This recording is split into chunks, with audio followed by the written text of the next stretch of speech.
We begin with calmer conditions in the Sierra, and that's giving rise to some cautious optimism from fire crews. After 3 days of gusty winds, they say the weather has turned in their favor as they fight the Caldor fire. But there are still some pockets of intense flames like this, and firefighters warn there's still too much fire for them to be comfortable. You don't want to assume you're completely out of the woods yet. There's still a long firefight ahead of us. There's a lot of things this fire can still do. Fire crews continue to tirelessly attack this fire from the ground and the air. CAL FIRE is using more than 24 helicopters like this one. Live Copter 3 got a look at this Chinook helicopter hovering over the lake during our noon show. Fills up its tank and then heads off to dump water on many of those hot spots.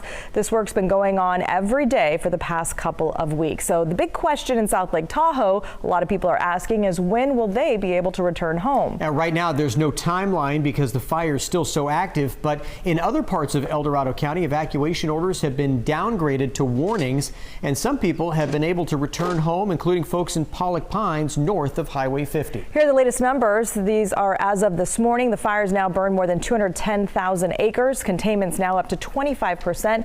More than 600 homes have been destroyed. Another 32,000 structures are still threatened. And we have live team coverage of the fight against the Caldor fire with Chief Meteorologist Mark Finan here with us in our studio. We also have our team of reporters in the field and Live Copter 3 overhead flying in the sky. So let's begin with KCRA 3's Brittany Hope. She went to High Meadow Trail in South Lake Tahoe to give us a look at what the firefighters are doing there to try to protect homes. We are standing directly on High Meadow Trail right now, and we are looking at some new fire activity just behind us here on this ridge. You can see that darker smoke right now that is just rising into the sky. We didn't see the flames and the smoke this close yesterday on this ridge here behind this neighborhood. It's still a good distance south, but these flames are definitely coming closer down this hill. We know fire crews are working specifically on that today, and there's a lot of new things they're doing to protect not only the basin but also the homes here. I want to show you this way over here. This is all new area that has been dozed today. Fire crews tell us that none of this was like this yesterday. You can see the track marks here on the ground, and you can see what it used to look like just over that ridge over there. A lot more brush and fuel and trees. This is what fire crews are doing to try to create that line to protect the homes over on that side and also the electric poles that are on that side as well. That dozing is still happening right now. I'm hoping you can hear it in the distance. We can hear some dozers. It looks like they're right over between those trees over there. I'm hoping we can maybe try to grab it with our camera. Yeah, you can see that happening right there. So this is exactly how fires are trying to break the line and protect homes from the Caldor fire. We're here off High Meadow Trail. Brittany Hope, KCRA 3 News.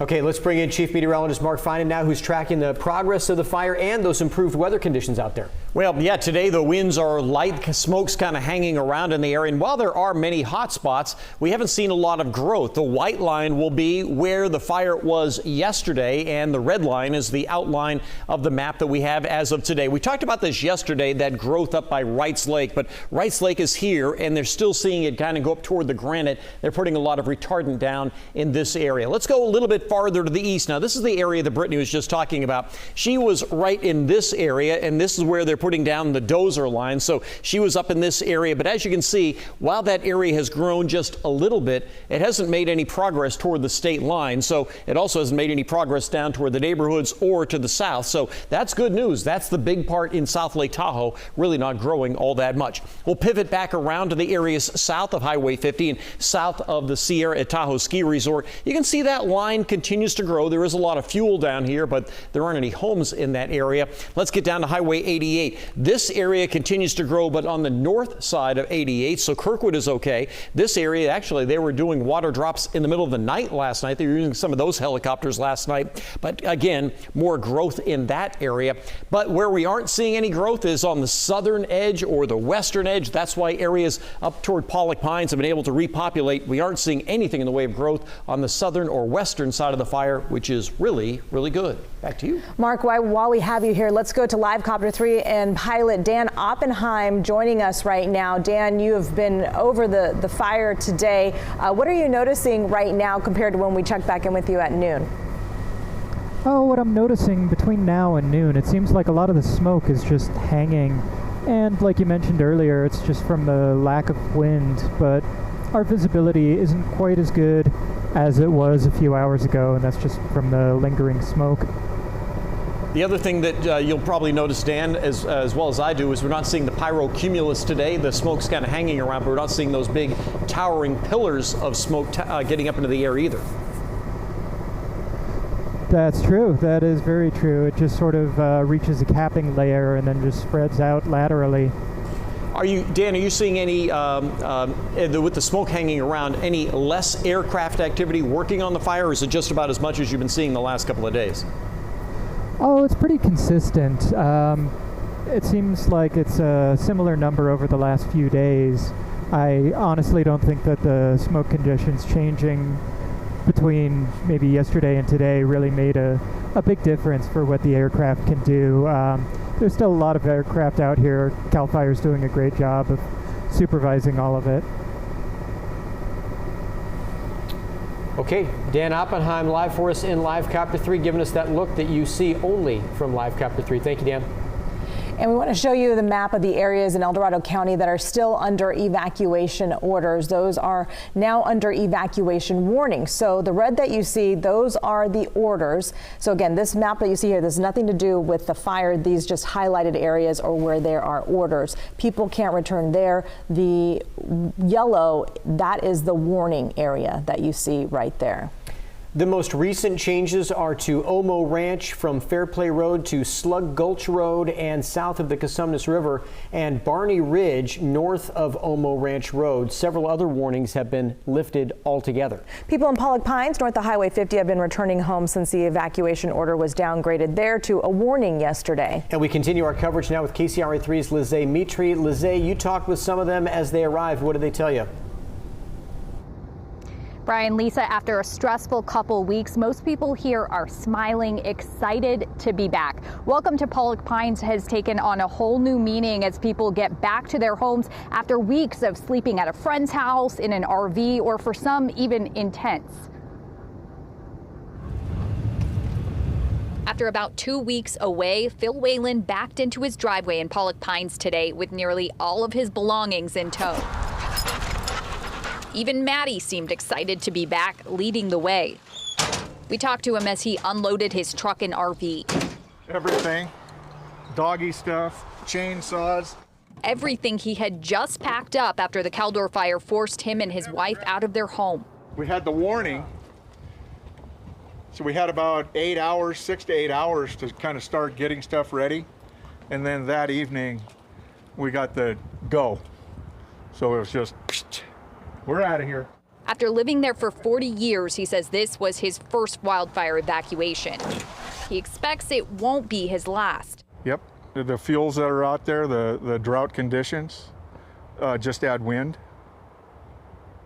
It's all the proper ingredients for a fire to just grow and grow and grow. While Whalen was gone, he says wildlife made themselves at home, caught on motion sensor security cameras. So our garden in the back, the deer had their way with. Then in the back, the skunks, the possums, the raccoons, every night were just all over the decks, all over the back patio, having their way with our yard. Very smoky. Besides that and the coating of ash the fire left behind, he says it was nice to return and see his home is in good condition. It was a very welcome sight. He told us he couldn't wait to settle in and then just relax and do nothing for a day or two. Live in Pollock Pines, Lizzie Mitri, KCRA 3 News. Okay, Lizzie, thank you for that update. And we want to go back out to take a look from Live Copter 3, and you can see here the water there on the ground. Of course, this is the Union Valley Reservoir that you're seeing there, very low, obviously, because all of our reservoirs are low, but pretty smoky here. Not as bad as it has been, but a lot of smoke there just kind of sitting around because, again, the winds are calmer, so it's not moving the smoke out of the area. It's just kind of sitting there very flat. So good news for firefighters, and they remain cautiously optimistic, really trying to up their containment. They made an increase of 5% containment overnight, which sounds like that's not a lot, but it actually is, especially when you consider that the fire itself is getting larger, which means that's more ground that they have to build a containment line around. So an increase of 5% overnight was huge for firefighters. Feels like these last 2 days have really been good for firefighters here. And as Mark showed you on that map just a little while ago, really there's not any growth on the southern edge of the fire or the western edge of the fire. So those are the areas that kind of burned several days ago. And really we're not seeing any growth in those areas. And that's good news, although that, as we have seen, there are still a few pocket areas out there where this fire does continue to grow and does still continue to be a threat. And to this point, those firefighting crews out there have done a miraculous job of protecting the properties that are really in harm's way there.